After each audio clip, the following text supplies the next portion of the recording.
नमस्कार, आप देख रहे हैं खबर उत्तराखंड पर देश दुनिया। सुप्रीम कोर्ट ने आज एक अहम फैसला दिया है। इस फैसले में सुप्रीम कोर्ट ने देश में चल रहे चुनावी बॉन्ड को बंद करा दिया है। सुप्रीम कोर्ट ने कहा है कि चुनावी बॉन्ड असंवैधानिक है और इस पूरे सिस्टम में पारदर्शिता नहीं है।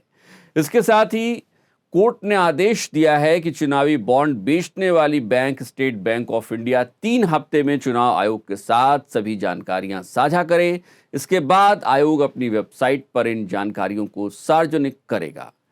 ये पूरी सुनवाई सीजेआई की नेतृत्व वाली सुप्रीम कोर्ट की 5 जजों की संविधान पीठ में हुई। सुनवाई के बाद शीर्ष अदालत ने कहा है कि चुनावी बॉन्ड योजना आयकर अधिनियम की धारा 139 द्वारा संशोधित धारा 29(1)(c) और वित्त अधिनियम 2017 द्वारा संशोधित धारा 13(b) का प्रावधान अनुच्छेद 19(1)(a) का उल्लंघन है।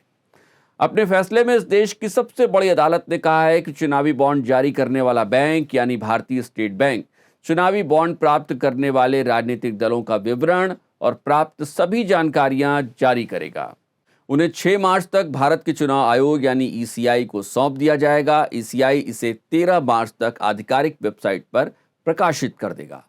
साथ ही राजनीतिक दल इसके बाद खरीदारों के खाते में चुनावी बॉन्ड की राशि वापस भी कर देंगे। दरअसल केंद्र में मोदी सरकार के बनने के बाद 2016 और 2017 के वित्त अधिनियम के माध्यम से चुनावी बॉन्ड योजना शुरू करने के लिए 4 अधिनियमों में संशोधन किया गया था। यह संशोधन अधिनियम लोक प्रतिनिधित्व अधिनियम 1951, आरपीए, कंपनी अधिनियम 2013, आयकर अधिनियम 1961 और विदेशी योगदान विनियमन अधिनियम 2010 यानी एफसीआरए 2016 और 2017 के वित्त अधिनियमों के माध्यम से किए गए थे। 2017 में केंद्र सरकार ने इलेक्टोरल बॉन्ड स्कीम को वित्त विधेयक के रूप में सदन में पेश किया था। संसद से पास होने के बाद 29 जनवरी 2018 को इलेक्टोरल बॉन्ड स्कीम की अधिसूचना जारी कर दी गई थी। इसके बाद से ही देश में इलेक्टोरल बॉन्ड जारी किए जा रहे थे। अब आइए समझते हैं कि आखिर इलेक्टोरल बॉन्ड क्या थे और कैसे मिलते थे। दरअसल चुनावी बॉन्ड ब्याज मुक्त धारक बॉन्ड या एक तरीके का मनी इंस्ट्रूमेंट था, जिसे भारत में कंपनियों और व्यक्तियों द्वारा भारतीय स्टेट बैंक की अधिकृत शाखा से खरीदा जा सकता था। ये बॉन्ड 1000 रुपये, 10,000 रुपये, 1 लाख रुपये, 10 लाख और 1 करोड़ रुपए के गुणकों में यानी उनके मल्टीप्लिकेशन में बेचे जाते थे।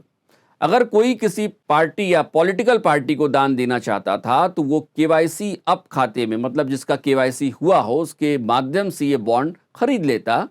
उधर पॉलिटिकल पार्टियां इस बॉन्ड को एक निर्धारित समय के भीतर कैश करा लेती और पैसे उनके पास पहुंच जाते। एक अहम बात और वो ये कि दानकर्ता दान की राशि पर 100% की आयकर की छूट भी पाता था।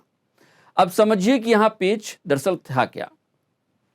इलेक्टोरल बॉन्ड खरीदने वाले का नाम और अन्य जानकारी किसी दस्तावेज पर दर्ज नहीं की जाती थी और यही वजह थी कि बॉन्ड एक तरीके से गुमनाम या गुप्त दान के तौर पर होते थे। यहां एक दिलचस्प बात और है और वो ये है कि किसी व्यक्ति या कंपनी की तरफ से खरीदे जाने वाले चुनावी बॉन्ड की संख्या पर कोई सीमा नहीं थी, यानी जितना चाहे उतना खरीद लो। अब हो ये रहा था कि कौन सा व्यक्ति या कंपनी किस पार्टी को कितना चंदा दे रही है, ये जनता के सामने आ ही नहीं रहा था और न ही किसी तरीके की पारदर्शिता यहां पर दिखाई दे रही थी। जैसे ही मोदी सरकार ने इस योजना को जनवरी 2018 में लागू किया, उसके तुरंत बाद भारतीय कम्युनिस्ट पार्टी, मार्क्सवादी, कॉमन कॉज और एसोसिएशन फॉर डेमोक्रेटिक रिफॉर्म्स यानी एडीआर सहित कई पार्टियों ने इसे कोर्ट में चुनौती दे दी।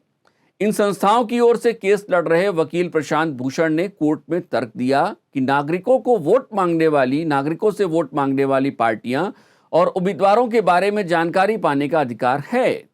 वैसे इस मसले पर आरबीआई भी सरकार के साथ नहीं थी, वो भी इलेक्टोरल बॉन्ड का विरोध करती रही है।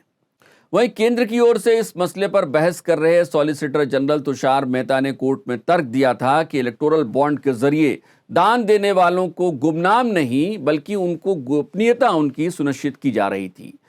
निजता के अधिकार को मौलिक अधिकार के रूप में मान्यता देने के शीर्ष अदालत के 2019 के फैसले का जिक्र करते हुए तुषार मेहता ने तर्क दिया था कि दाताओं को निजता का अधिकार है।